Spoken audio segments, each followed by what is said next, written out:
ng pudding na leftover ay pandesal with oatmeal.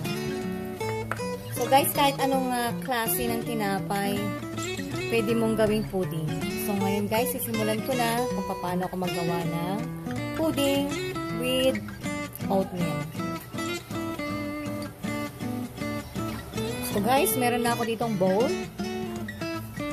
Ilalagay ko na dito yung leftover na pandesal.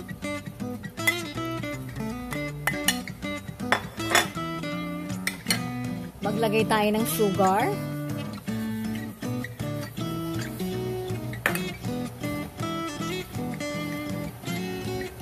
Then, evaporadang gatas.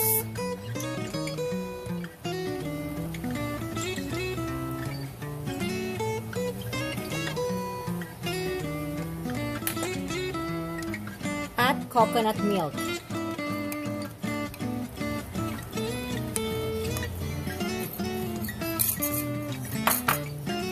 Well lang po natin ito hanggang sa malusaw yung ating bread.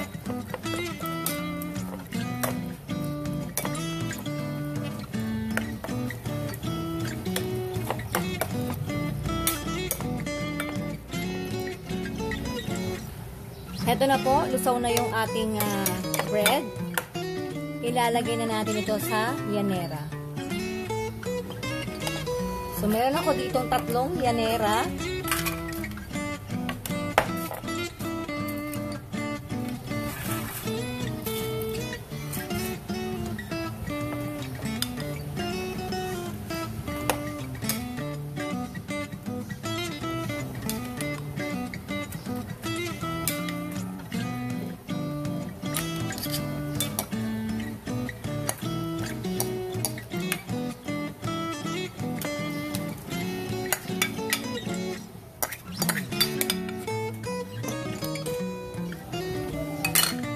Then, ilagay natin yung ating oatmeal sa ibabaw.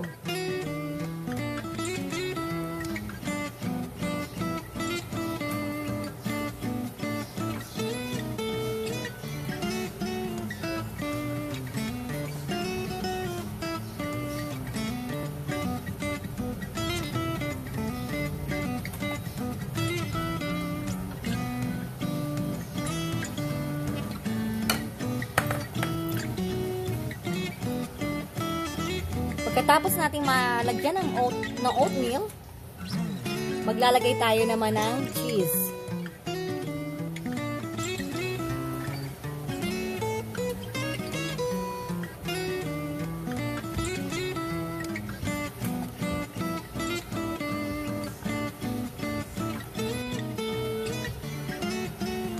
Then guys, i-steam na natin ito.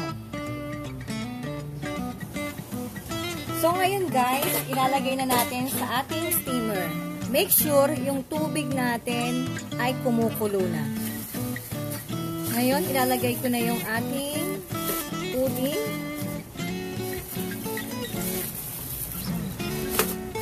Wala po kasi akong foil, kaya plastic na lang po yung nilagay ko. Ito ay luto na. Takpan lang natin ito. So, kaya na guys, 10 minutes lang, ito ay luto na. Takpan natin ito guys.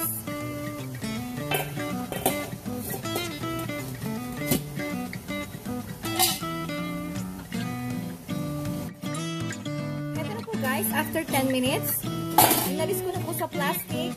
So, luto na po ang ating pudding.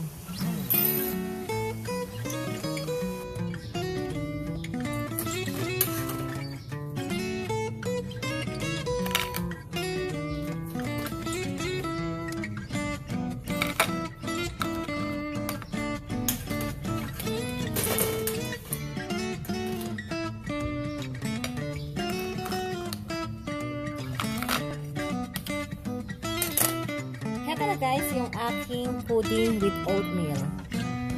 Sana po nagustuhan ninyo kung paano ako magawa ng pudding na may kasamang cheese at oatmeal. Hanggang hanggang sa susunod po muli ng aking cooking show. It's me again, Sonia. Heto na guys, yung pudding with oatmeal na may toppings na cheese. Pwedeng pang merienda, pang almusal. So guys, sana nagustuhan ninyo. Hanggang sa susunod po muli ng aking cooking show. Bye guys!